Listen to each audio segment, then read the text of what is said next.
친구와 함께 전라도 곡성에서 경험했던 일입니다.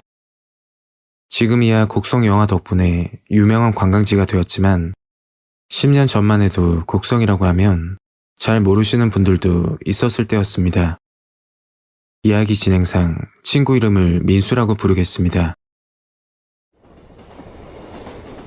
민수와 저는 고등학교 때부터 알고 지낸 친구입니다. 민수와 친해진 이유가 한 가지 있었는데 나이에 맞지 않게 등산을 좋아한다는 것이었죠. 물론 저도 산을 굉장히 좋아하는 편입니다. 어릴 때부터 아버지와 함께 산을 타서 그런지 울창한 나무와 우거진 숲을 보면 머리도 맑아지는 기분이 들더군요. 어쨌든 저와 민수는 고등학생 때부터 같이 산을 타기 시작했고 서울 인근에 있는 등산로는 길을 외울 정도로 많이 다녔습니다. 21살이 됐을 무렵 저는 부산에 있는 53사단 훈련소에 입대를 하게 됐죠. 민수는 저보다 3달 정도 늦게 군입대를 한 걸로 기억합니다. 입대하기 전 민수와 약속을 한 가지 했는데 전역하고 나서 다른 지역도 가보자고 하더군요. 고등학생 때는 학생 신분이라 금전적인 부분도 그렇고 외박도 하기 힘들어서 서울 인근만 갔던 거였죠.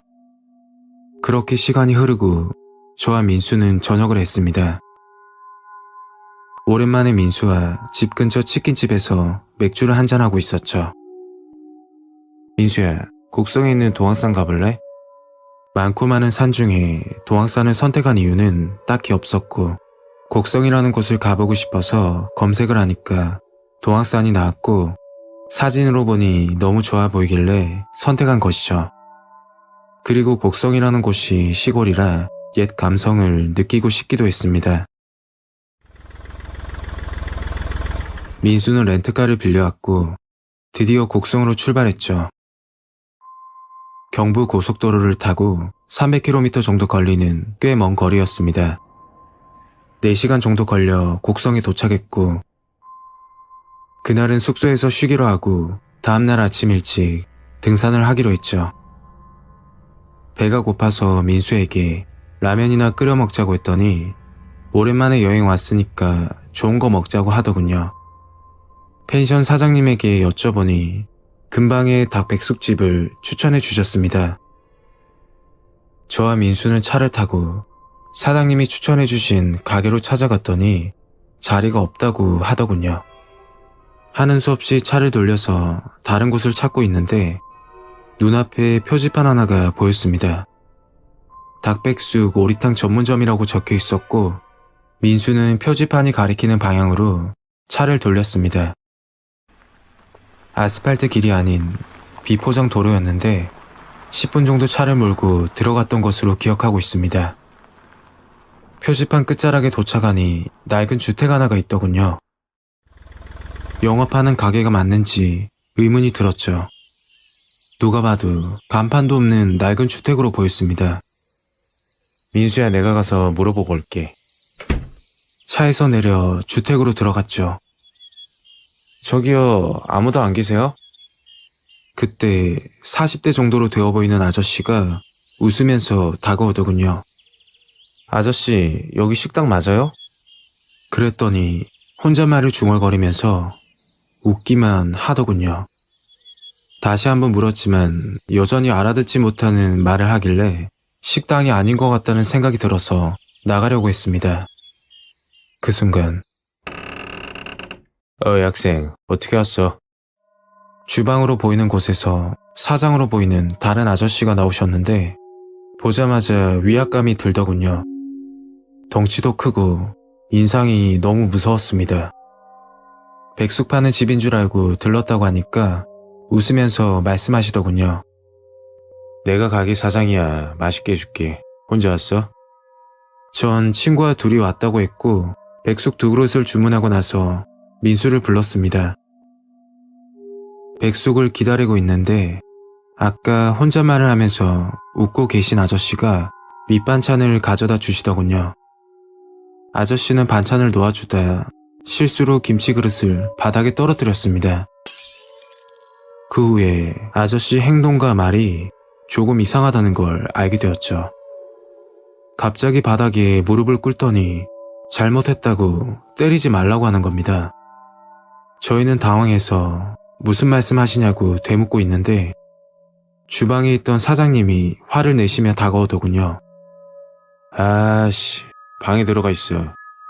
그리고 무릎을 꿇고 있는 아저씨를 일으켜 세우더니 머리채를 잡고선 끌고 가는 겁니다. 저와 민수는 가서 말려야 하나 고민을 하다가 큰일 날 것 같아서 끌고 가는 사장님에게 말을 했습니다. 저 사장님, 저희 괜찮아요. 너무 화내지 마세요.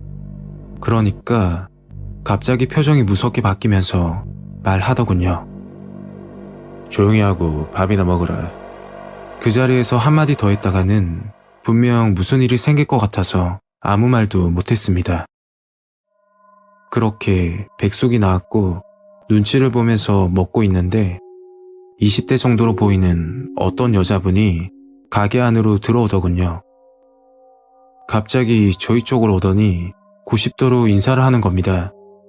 그리고서는 가게 사장이 있는 쪽으로 가더니 가게 사장과 스킨십을 하더군요. 누가 봐도 나이 차이가 많이 나는 것 같아 보였고 아빠와 딸은 아닌 것 같고 뭔가 이상했습니다. 저희는 서둘러 먹고 나서 일어나려고 하는데 반찬을 가져다 주신 아저씨가 보이더군요. 그런데 그 아저씨 얼굴이 퉁퉁 부어 있었습니다. 분명 반찬을 가져다 줬을 때는 멀쩡했던 게 기억이 났거든요. 저희는 가게 사장이 때린 게 분명하다 라고 확신했고 몰래 경찰서에 신고했습니다. 잠시 후 지구대에서 경찰관이 도착했고 저희가 목격했던 일을 이야기했습니다. 그랬더니 경찰관이 웃으면서 말하더군요. 여기는 시골이라 다들 사람이 좋아서 나쁜 일은 안 생긴다고 했고 그 아저씨는 정신지체 장애인이라 혼자서 자해를 했을 거라고 추측을 하는 겁니다. 경찰관은 오히려 가게 사장 보고 칭찬을 하더군요. 가족도 돌보기 힘든 장애인들을 자격증까지 따고는 한 명도 아닌 둘이나 보살펴주고 있다고 말씀하셨습니다. 그 말은 20대로 보이는 젊은 여자분도 장애인이라는 소리겠죠. 그리고는 경찰관은 돌아갔고 저희도 계산하고 나가려는데 갑자기 사장 아저씨가 칼을 들고 쳐다보더니 이상한 말을 했습니다. 너희들 오늘 정말 운 좋다며 말을 하시는 겁니다. 뭔가 소름이 돋아서 민수와 급히 차로 돌아왔고 서서히 출발하는데 사이드 거울로 그 아저씨 모습이 보였죠. 확실치 않지만 분명 웃고 있는 게 기억이 납니다. 저희는 등산은 다음에 하기로 하고 숙소에만 있다가 다음날 서울로 올라갔습니다. 제 추측으로는 장애인을 이용해서 나쁜 짓을 한 게 아닌가 생각이 들더군요. 그때 봤던 아저씨 얼굴이 아직까지 기억이 납니다. 현대판 노예가 아닐까 하는 생각이 들었고 특히 젊은 여자분도 걱정이 됩니다. 벌써 10년이나 지난 일이지만 부디 제 착각일 거라 믿고 싶습니다.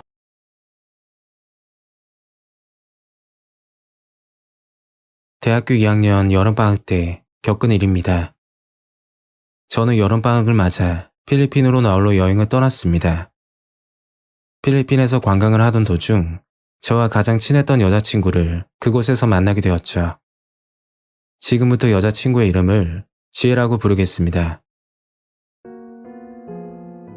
지혜는 대학교 1학년 때 친해진 친구인데 2학년 1학기를 휴학하고 필리핀으로 어학연수를 떠났었죠. 마침 카톡을 주고받다가 필리핀에 온 김에 만나기로 약속을 잡았습니다. 지혜는 몇 개월 동안 필리핀에서 지냈던지라 저에게 알아두면 유용한 현지 사정과 가성비 좋은 맛집 등을 알려주었죠. 저는 그런가 보다 하고 이야기를 듣고 있다가 문득 궁금한 게 생기더라고요. 그건 필리핀 치안에 관련된 내용이었는데 지혜는 안전한 관광지 위주로만 살아서 민생 치안이 정확히 어떤지는 잘 모르지만 들은 바에 의하면 관광지를 벗어나게 되면 치안이 매우 불안하다고 하더라고요. 더군다나 현지인들 말고 필리핀의 열악한 치안을 노리고 들어온 한국인 조직폭력배들이 저지르는 범죄를 조심해야 한다고 했죠.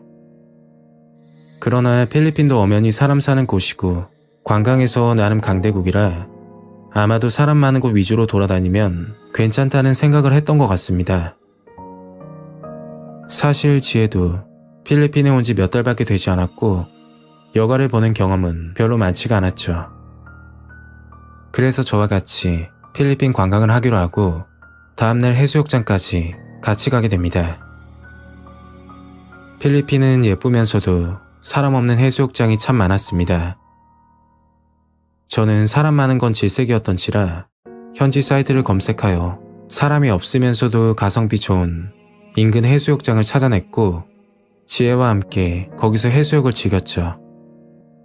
그렇게 한 3시간 정도 흘렀을 때 조금 떨어진 곳에서 한국어가 들려오는 겁니다. 소리가 나는 쪽을 쳐다보니까 남자 한 명이 휴대폰으로 전화를 하면서 온갖 음담패설을 내뱉고 있었습니다. 외적인 부분이나 말투라던가 누가 봐도 한국인이었고 나이는 30대 정도, 머리에 왁스를 잔뜩 바른 문신을 한 남자였죠. 그 남자는 내가 어느 여자랑 잡았다, 누구를 어떻게 때렸다, 상당히 불량스러운 말을 하면서 걸어가더군요. 그 남자는 전화를 하다가 갑자기 저희 쪽으로 고개를 돌리더니 지혜를 쳐다보는 겁니다. 그리고 그 남자는 저와 지혜가 있는 근처까지 천천히 다가오더라고요.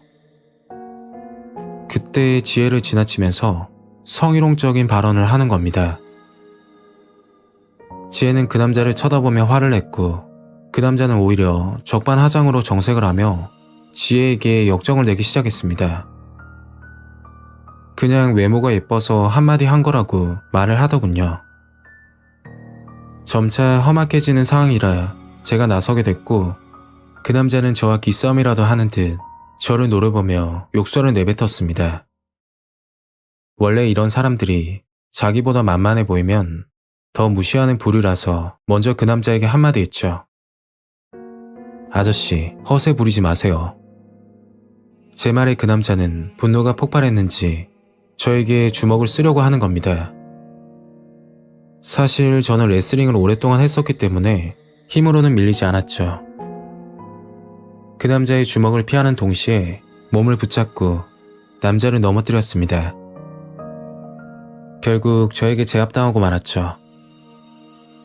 그렇게 강한 척을 하던 그 남자는 급격하게 비굴해지더라고요. 저와 지혜에게 존댓말로 사과까지 했으니까요. 그 급격한 태도 변화가 아직도 기억에 생생합니다. 다행히 싸움은 그렇게 마무리가 되었고 해변을 곧장 빠져나와 인근 식당에서 저녁을 먹었습니다. 불미스러운 일이 있었지만 별 피해 없이 마무리되었으니 그냥 해프닝으로 끝나겠구나 싶었죠. 저녁을 먹고 나서 식당 근처 버스 정류장으로 가고 있는데 지혜가 갑자기 저를 붙잡는 겁니다. 왜 그러냐고 물어보니까 지혜는 뒤를 보라고 말을 하더라고요. 그래서 뒤를 봤는데 정말 섬뜩한 기분이 들었습니다. 어떤 남자가 서 있었는데 깊게 눌러쓴 모자 때문에 그 남자의 얼굴은 정확히 보이지 않았고 실루엣과 체격은 아까 해변에서 시비가 붙은 그 남자와 너무나도 비슷했습니다. 그 남자는 그 자리에 서서 저희를 가만히 지켜보고 있더군요. 그때 주머니에서 뭔가를 꺼내려는 행동을 보였습니다. 그리고 시력이 좋았던 지혜는 그걸 보더니 깜짝 놀라며 곧장 제 팔을 잡고 미친 듯이 달리기 시작했죠. 그렇게 정신 나간 듯 달리다가 주변에 사람들과 차들이 나타나자 그제서야 멈추게 되었습니다. 지혜는 숨을 몰아쉬더니 제 팔을 잡고 이야기를 하는데 아까 그 남자가 꺼내려고 한 게 권총이었다고 말을 하더군요. 그 말을 듣고 나서 어찌나 소름이 끼치던지 식은땀이 정말 온몸에 나더라고요. 결국 현지 경찰이 수사했지만 근방엔 CCTV가 하나도 없고 목격자도 없어서 수사는 그걸로 종결되었다고 합니다. 저희가 해변에서 본 그 남자, 그리고 총을 꺼내려던 그 남자와 같은 인물이라는 결정적인 증거도 없어서 잠깐 조사받고 바로 풀려났다고 하더라고요. 참고로 필리핀에는 불법 총기류가 워낙에 많기 때문에 불법 총기를 가지고 있는 게 그리 놀라운 일은 아니라고 합니다. 거기다가 한국처럼 CCTV가 곳곳에 설치되어 있는 것도 아니고 경찰 부패도 심하다고 했죠. 한국인들이 필리핀에서 범죄를 당하는 빈도가 타 외국에 비해 압도적인 편이라고 합니다. 물론 필리핀도 관광지는 안전한 편이고 친절한 사람들도 많지만 확실히 주의를 많이 기울여야 한다는 것을 깨닫게 된 일이었죠. 아마 그곳에 두 번 다시 갈 일은 없을 것 같습니다. 도대체 그 실루엣은 누구이며 정말 우리가 본 그 남자가 맞는 건지 아니면 지나가는 강도였을까요? 필리핀에서 그런 일을 겪고 나서 저와 지혜는 많이 가까워졌고 친한 친구에서 연인 사이로까지 발전하게 되었습니다. 현재도 지혜와 만나면서 행복하게 잘 지내고 있지만 그때 일만 생각하면 아직도 아찔합니다.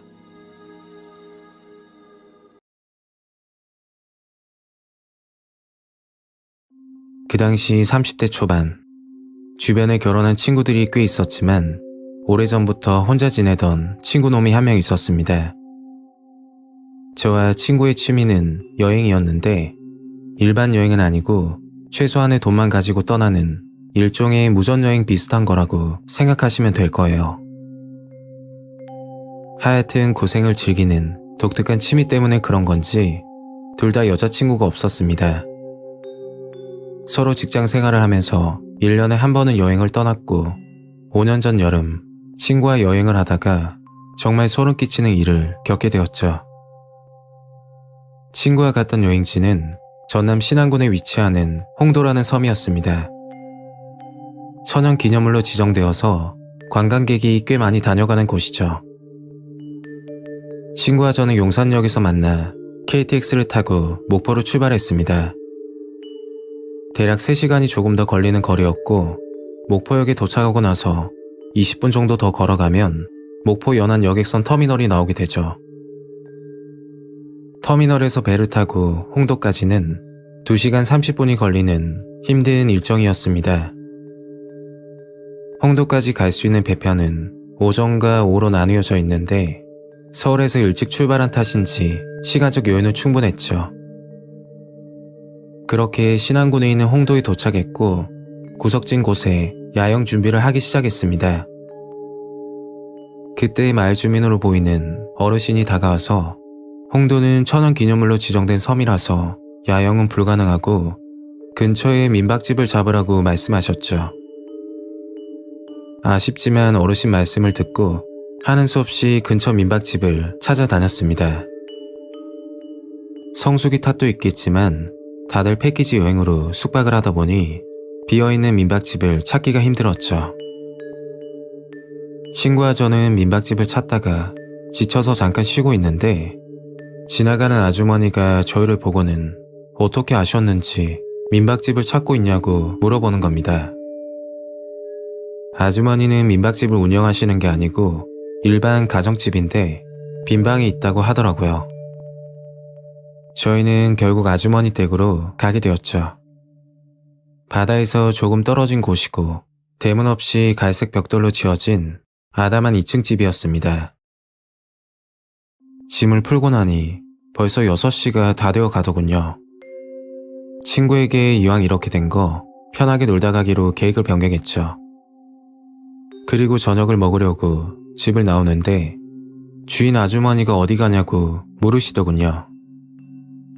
친구와 저녁을 먹으러 간다고 말씀드리니까 바다 근처 횟집을 소개해 주셨습니다.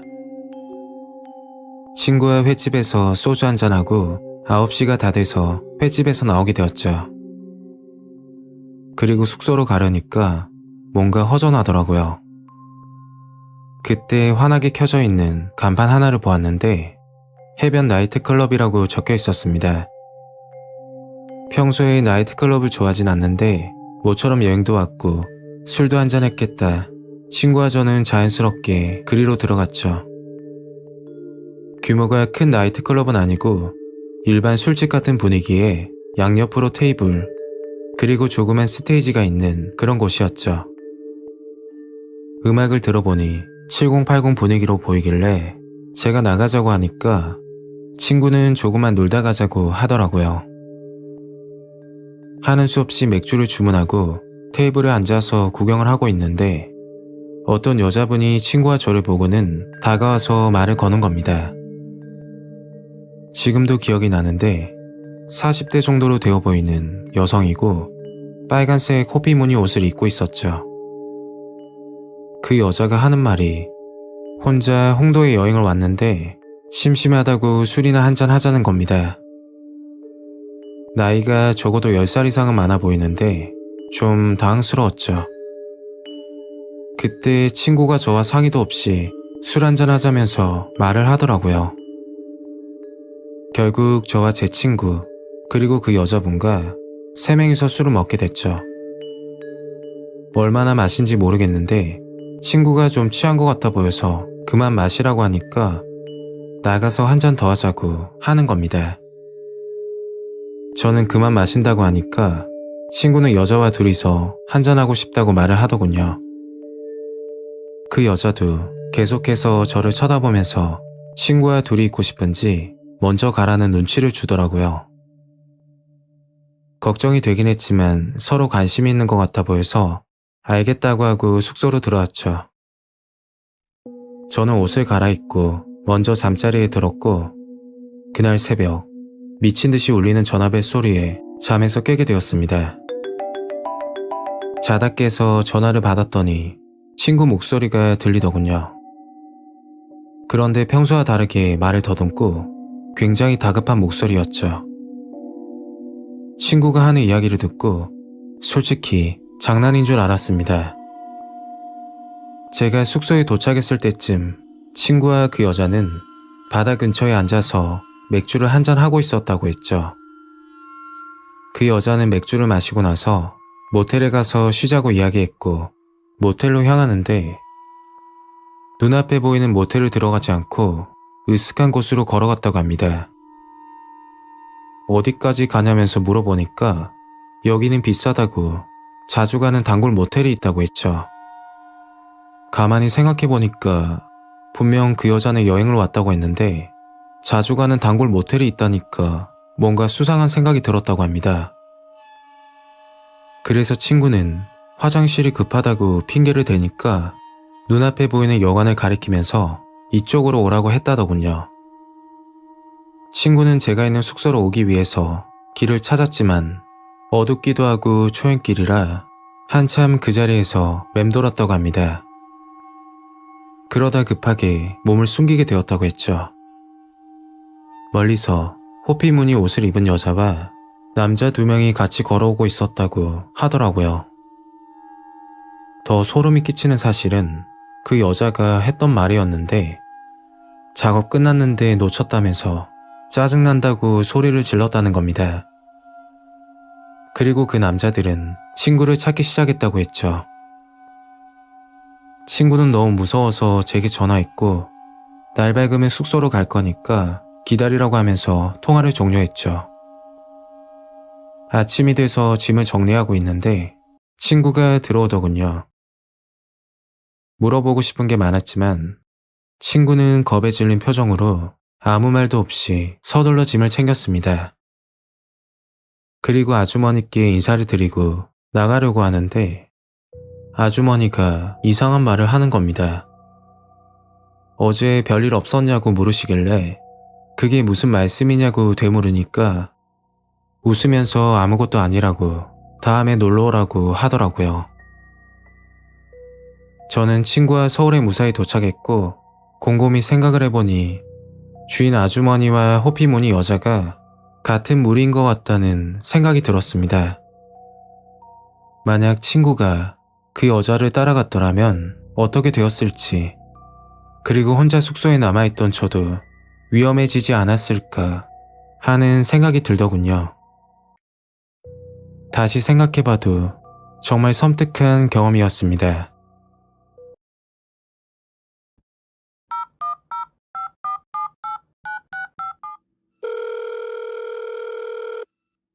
제가 15년 전 강원도에서 교관 활동을 하면서 있었던 일이에요.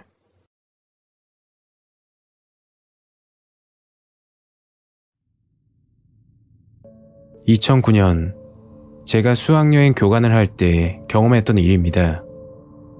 제가 담당했던 지역은 강원도였어요.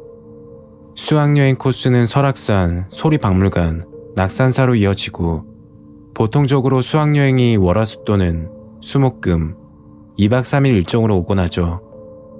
그래서 리조트에 전날 미리 가 있거나 또는 해당 학교에서 아침에 버스 출발할 때 그 학교로 가서 버스 제일 앞 비상용 의자에 앉아오곤 합니다. 본론으로 들어가서 학교가 올 때마다 해당 학교의 학생 주임 선생님께서 저희한테 각반 명단을 주시는데 이 명단 오른쪽 비골안에 뭔가 특별 관리를 해야 하는 학생은 따로 표시를 해서 주신답니다. 예를 들면 이 학생은 싸움을 자주 하고 애들을 괴롭힌다. 이 학생은 이성 친구만 보면 사족을 못 쓴다. 뭐 이런 명단을 보고 그 학생들을 특별 관리를 하죠.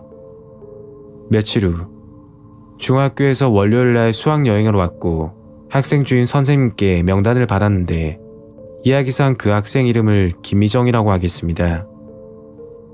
명단에 김미정이라는 학생 이름 비골안에 정신 이상이라고 적혀 있었습니다.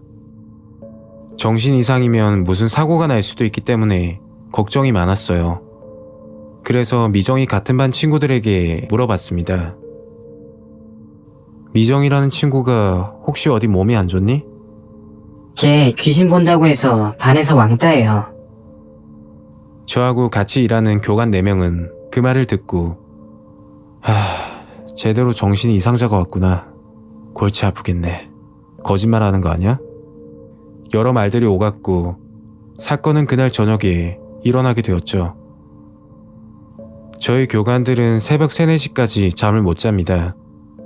첫째 날과 둘째 날은 학생들이 베개 싸움이나 야간에 시끄럽게 떠드는 걸 통제해야 돼서 교대로 밤 10시부터 새벽 1시, 그리고 새벽 1시부터 4시까지 이렇게 교대 근무를 서야 하죠. 각 방은 완전히 닫지 않고 문 받침대를 한 뒤 소등 후 숙면에 들어갑니다. 저녁 11시쯤 교관 1명은 1층 방에서 숙면 중이고 나머지 저를 포함한 3명은 2층 복도 끝에서 과자를 먹고 이런저런 얘기 중이었습니다. 그런데 갑자기 한 방에서 불이 켜지면서 그 방에 학생 1명이 나오더군요. 교관님, 저희 방 불 켜고 자면 안 돼요? 너무 무서워요. 왜? 미정이가 계속 열려있는 방문 틈 사이로 귀신이 서 있다고 했어요. 무슨 귀신이 서 있어. 우리가 복도 계속 보고 있는데 가서 불 끄고 자. 저희는 이때 미정이라는 친구를 이용하여 자기네 방은 불 켜고 놀려고 하는 거 아닌가 의심이 들어서 돌려보내게 됐죠. 10분 뒤 다시 불이 또 켜지면서 그 학생이 다시 나왔습니다. 교관님, 진짜 너무 무서워요. 불 끄고 잘 테니까 미정이 저 친구만 선생님들 있는 방에서 자게 하면 안 돼요? 아니, 도대체 무슨 귀신이 있다고 하는데? 키가 작은 단발머리 소녀인데 목이 엄청 길고 한쪽 손에는 칼을 들고 계속 들어오려고 한대요. 이때 저와 다른 교관들은 이거 진짜인가? 거짓말 아닌가? 여러 가지 의구심이 들었지만 다시 돌아가라고 했고 다시 그 방은 소등하고 저희는 과자를 먹으면서 수다를 떨고 있는데 1층에서 뭔가 엄청 빠른 속도로 달려오는 소리가 났습니다. 저희는 당황해서 계단을 봤는데 뛰어온 소리의 정체는 1층에서 숙면 중이었던 교관이었고 온몸은 땀 범벅이 되어 있었고 신발도 신지 않은 채 맨발로 뛰어왔습니다. 저희는 뭐냐고 무슨 일 있냐고 물어봤고 그 교관은 심호흡을 하면서 이렇게 얘기했습니다. 그 교관이 소파에서 잠을 자고 있는데 문이 열리고 발소리가 나서 교대 시간인가? 하고 일어나려고 하는데 몸이 움직여지지가 않았다고 합니다. 갑이 눌린 건가 아닌가 하고 있는 상황에서 그 발소리는 자신한테 다가오고 있더랍니다. 가위를 풀려고 전신에 힘을 주면서 누가 오는지 보려고 목을 왼쪽으로 최대한 돌렸는데 웬 키 작고 단발머리를 한 소녀가 목은 엄청 길고 한 손에 시카를 들고는 자기한테 다가오고 있더랍니다. 이때 그 교관은 소파에서 굴러 떨어지면서 가해가 풀렸고 신발 신을 틈도 없이 문을 벅차고 2층으로 전력 질주한 거라고 합니다.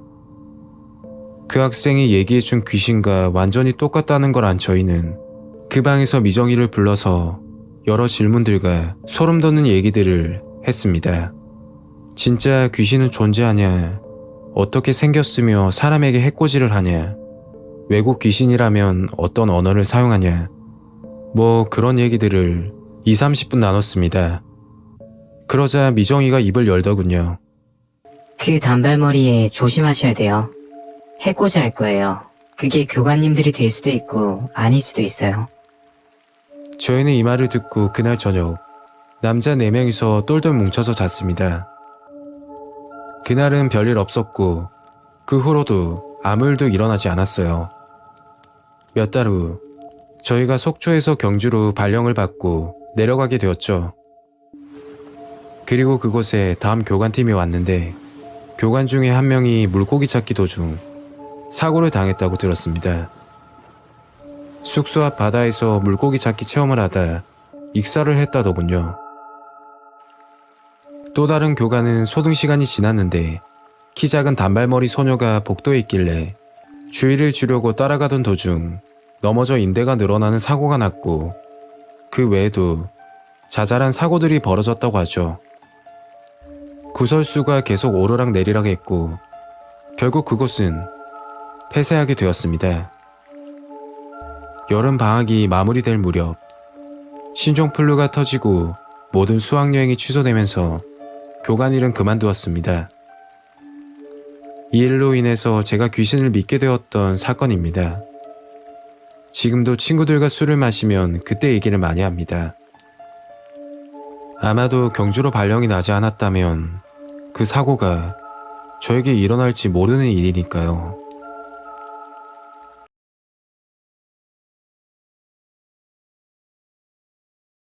안녕하세요. 저는 대전에 살고 있는 30대 남성입니다. 이 사연은 제가 2015년도 20대 중반에 겪은 이야기인데 제가 부모님께 제주도 여행을 보내드리면서 일어난 아주 기묘하고 무서웠던 일입니다. 그 당시 저는 4월 중순쯤 패키지 여행사를 알아보고 있었는데 출발 날짜가 5월 초라 성수기 요금이 적용되는 시기였고 생각했던 것보다 금액이 꽤 부담이 됐던 걸로 기억합니다. 그래도 이왕 보내드리는 거 좀 더 좋은 데로 보내드리고 싶다는 생각이 더 컸고 비교적 후기가 많았던 스땡땡 여행사라는 곳으로 예약을 진행하게 되었습니다. 여행 예약을 끝내자마자 곧바로 부모님께 말씀을 드렸는데 처음 부모님의 반응은 돈이 얼마나 들었냐면서 제게 미안하다는 듯이 말을 꺼내셨습니다. 그러나 여행 날짜가 가까워질수록 부모님은 점점 들떠 계셨고 나중에는 여행 갈 때 입을 옷을 고르느라 정신이 없으셨는데 그런 모습을 보면서 여행을 보내드리기 잘했다는 생각밖에 들지 않았습니다. 그렇게 여행 당일이 되었고 부모님은 셔틀버스를 타고 청주공항으로 이동한 뒤 청주공항에서 제주공항으로 가는 출발 코스였는데 몇 시간 뒤 무사히 제주도에 도착했다는 연락을 받게 되었습니다. 부모님께 연락을 받고 아무 문제 없이 잘 다녀오시겠구나 생각을 했고 저도 모처럼 집에서 쉬면서 게임이나 하고 있었죠. 그런데 그날 밤 아버지에게 전화 한 통이 걸려왔고 저는 전혀 생각지도 못한 사실을 듣게 되었습니다. 건우야, 너 밥은 먹었지? 아이고, 네 덕에 좋은 데도 구경하고 여태 실컷 놀다가 이제 막 숙소에 도착해서 전화하는 거야.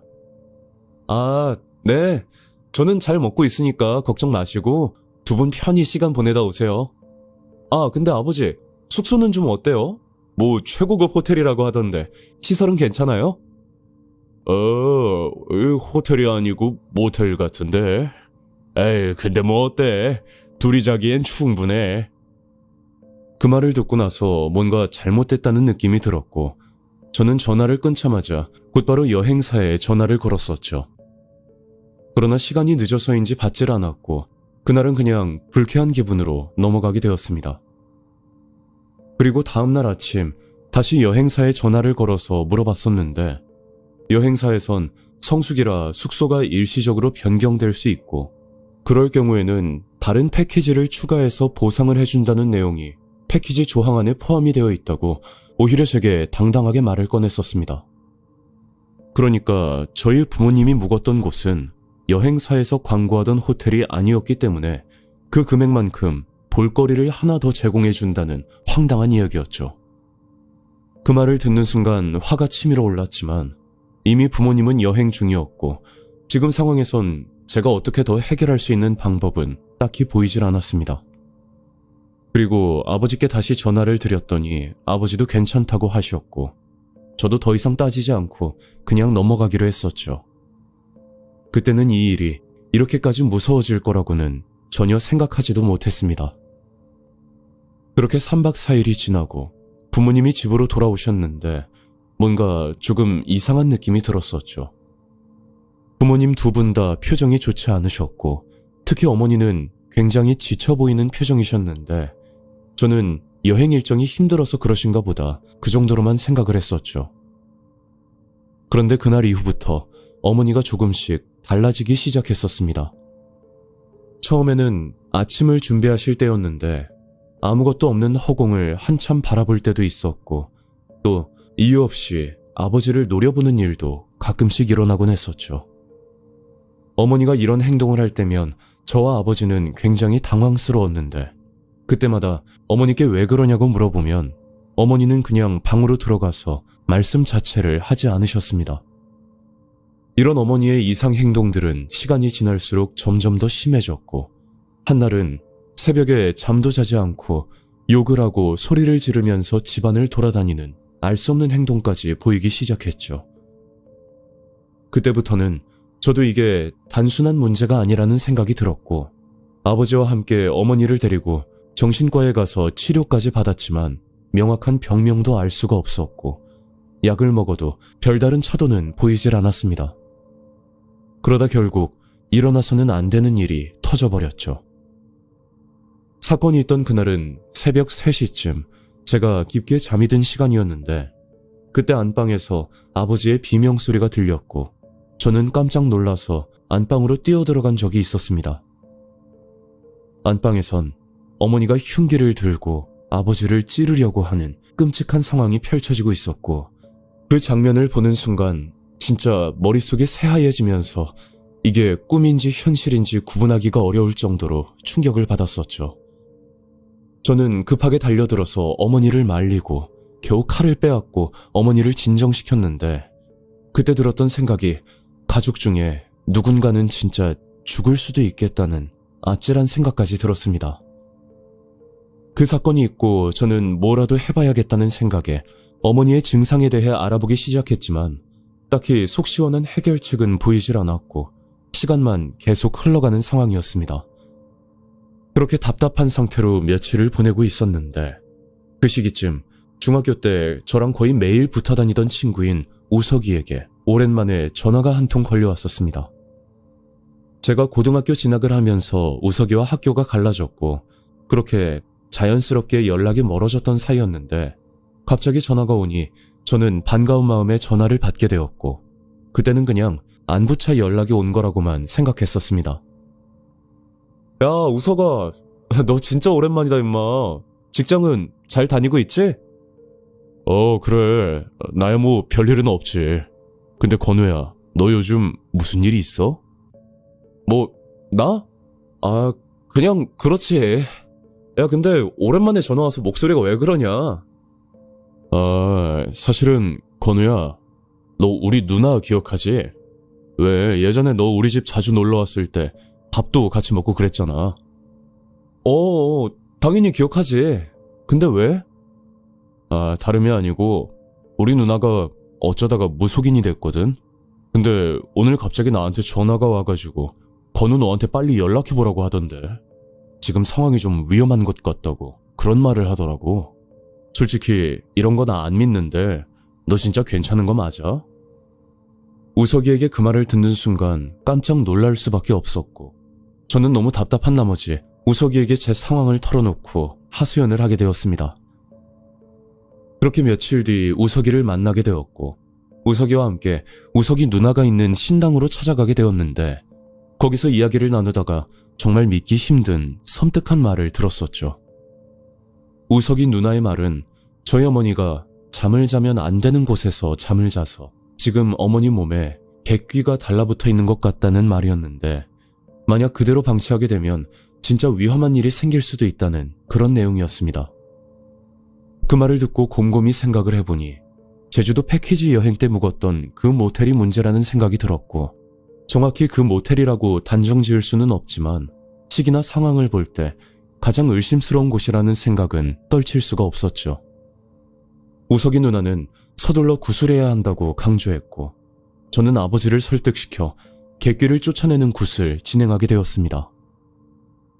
그런데 신기하게도 구술하고 난 뒤부터 어머니의 상태가 아주 조금씩 호전되기 시작했고 시간이 꽤 지나면서 다시 예전의 어머니의 모습으로 돌아왔었죠. 그리고 아버지에게 했던 행동들에 대해서는 전혀 기억을 하지 못하는 상태였고 마치 기억을 잃었다가 다시 돌아온 듯한 그런 이상한 느낌이라고 말씀을 하셨습니다. 그렇게 저희 집은 다시 예전의 모습으로 돌아왔지만 한편으론 뭔가 찜찜한 기분이 자꾸만 들어서 제가 예약했던 여행사에 전화를 걸어 그 당시 저희 부모님이 묵었던 모텔 주소를 알려달라고 했었습니다.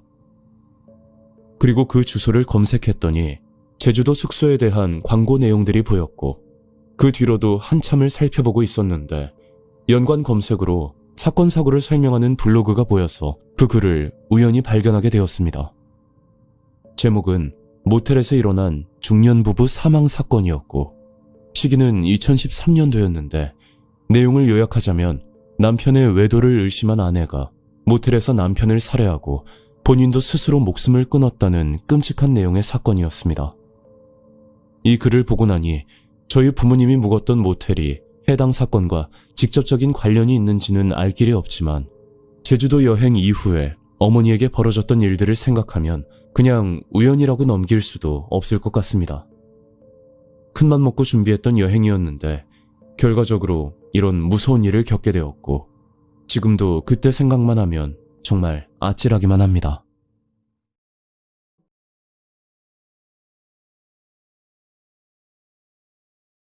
안녕하세요. 저는 순천에 거주하고 있는 30대 남성입니다. 제가 제보하려는 사건은 아직도 범인이 검거되지 않은 수사 진행 중인 사건인데 더 이상 이런 피해를 입지 않길 바라는 마음에 용기 내어 사연을 보내게 되었습니다. 이 일은 불과 9개월밖에 지나지 않은 2023년에 일어난 일입니다. 저는 현재 아내와 순천에서 살고 있지만 사실 저의 본가는 대구 달서구 근방입니다.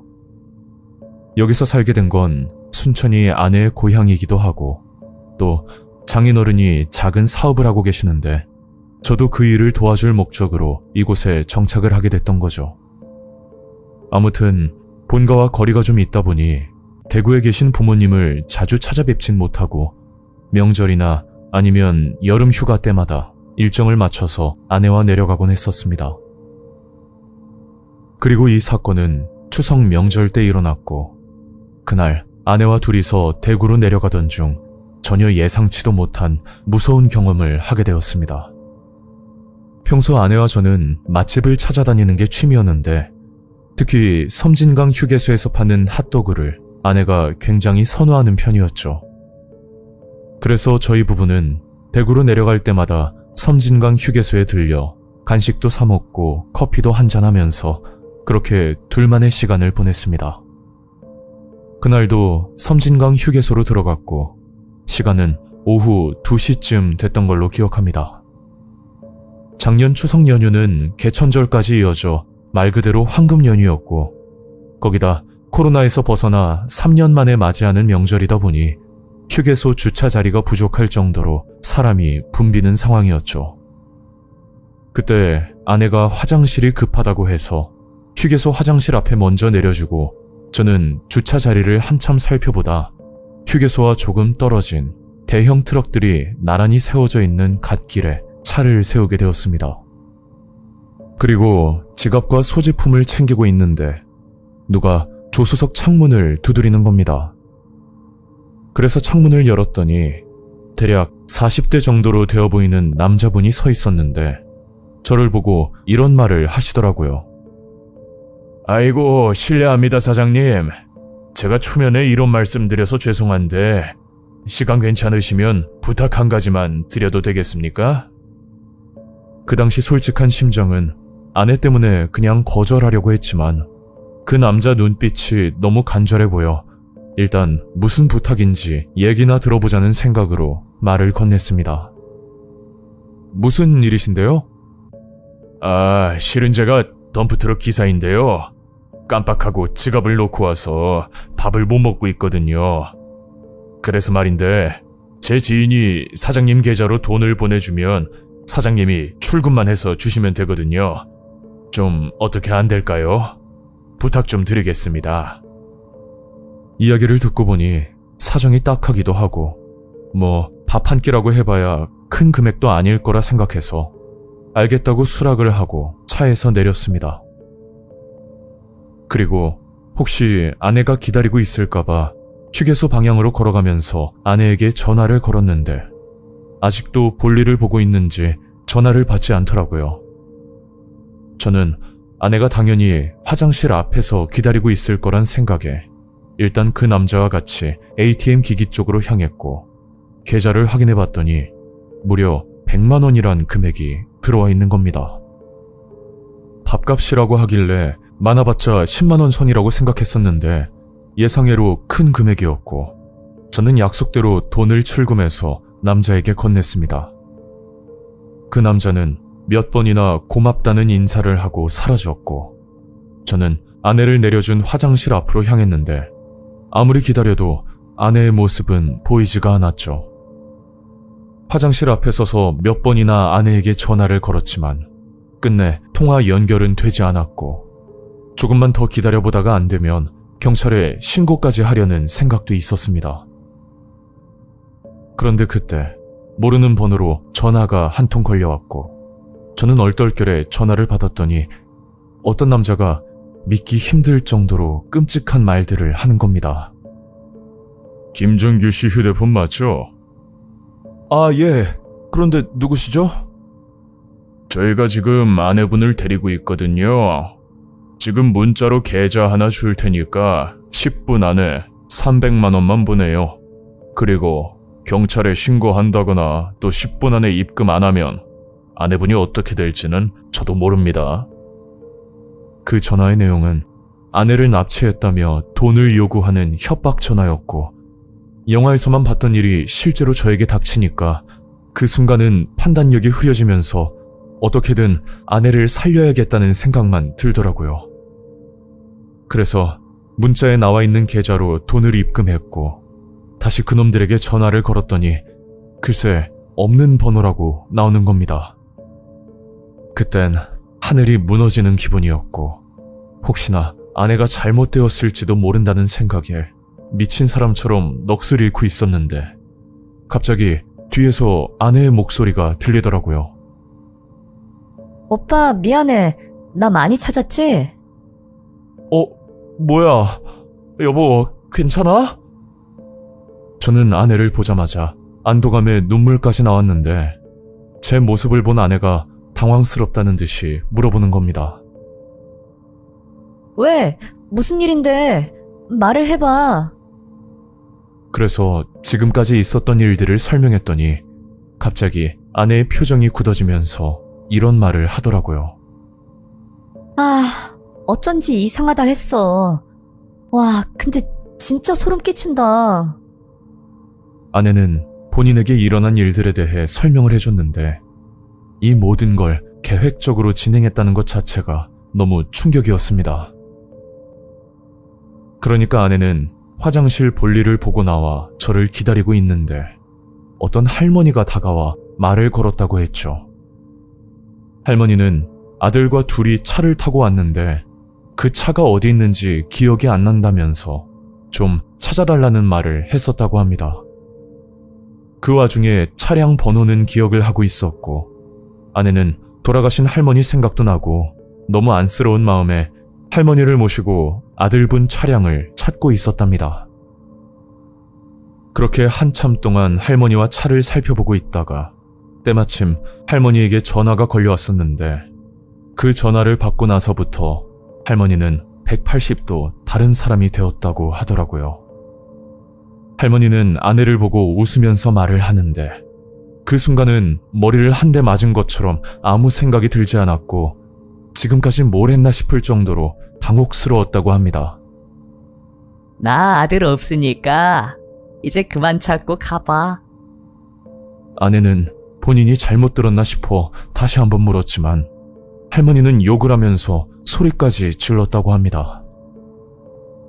그 말을 듣고 너무 어이가 없어서 다시 화장실로 돌아가 저를 기다렸지만 저와 길이 엇갈린 건지 만날 수는 없었고 하필 급하게 차에서 내리느라 아내는 휴대폰을 두고 내렸다는데 그 바람에 연락조차 받을 수 없던 난감한 상황이었던 거죠. 사건을 정리해보면 트럭 기사라고 했던 남자와 그리고 아내에게 접근한 할머니는 공범이라고 볼 수 있는데 그 남자가 출금을 해달라고 하면서 제 이름과 계좌번호를 물어봤었고 아마 전화번호는 주차된 제 차량에 나와 있는 전화번호를 보고 연락을 했던 것으로 보였습니다. 할머니가 아내를 유인해서 시간을 끌고 있을 때 그 남자가 아내를 납치했다며 제게 협박 전화를 걸어왔던 거고 그 당시 판단력이 흐려졌던 저는 바보같이 돈을 입금했던 거죠. 저는 그 자리에서 경찰에 신고를 했고 추석 연휴가 끝나자 다시 경찰서에서 연락이 왔는데 제가 쓰는 계좌가 보이스피싱에 연루되었다고 조사를 받아야 된다는 말을 들었습니다. 그리고 계좌는 물론 생활비로 사용하던 카드마저도 정지가 돼버린 난감한 상황이었고 알고 보니 휴게소에서 100만 원을 인출해줬던 게 저처럼 사기를 당한 피해자의 돈이었던 겁니다. 결론은 무혐의 판정을 받고 다시 계좌를 쓸 수는 있었지만 그 과정들이 순탄치만은 않았었죠. 현재 이 사건은 아직도 수사 중인데 형사님께 들은 내용은 아마 범인이 잡히더라도 피해 금액은 돌려받기 힘들 거라고 말을 하더라고요. 또 이놈들이 검거가 된다고 해도 단순 꼬리 자르기라 이런 피해는 계속해서 일어날 거라고 한숨을 쉬면서 말씀하셨죠. 제가 볼 때는 트럭 기사인 남자와 그리고 할머니를 제외한 또 다른 조력자들이 존재한다고 생각하는데 이 부분에 대해서는 개인적인 추측일 뿐 아직 명확하게 밝혀진 바는 없습니다. 아내는 화장실이 급해 먼저 내렸을 뿐이고 저도 단순히 남을 도와준 것뿐인데 이런 말도 안 되는 사기 사건에 휘말릴 줄은 전혀 상상도 하지 못했죠. 이걸 들으시는 분들은 어떨지 모르겠지만 본인들의 가족 또는 지인이 납치당했다는 전화를 받으면 누구라도 당황할 수밖에 없고 저 같은 경우는 기가 막힌 타이밍에 아내까지 사라졌던 상황이라 더욱 속을 수밖에 없었던 것 같습니다. 이 일은 불과 얼마 전에 있었던 사건이고 지금은 또 다른 방법으로 접근할 수 있으니 시청자 여러분들도 항상 조심하시길 바랍니다. 오늘 이야기는 여기까지입니다. 구독과 좋아요 잊지 않으셨죠? 다음 영상으로 또 뵐게요. 감사합니다.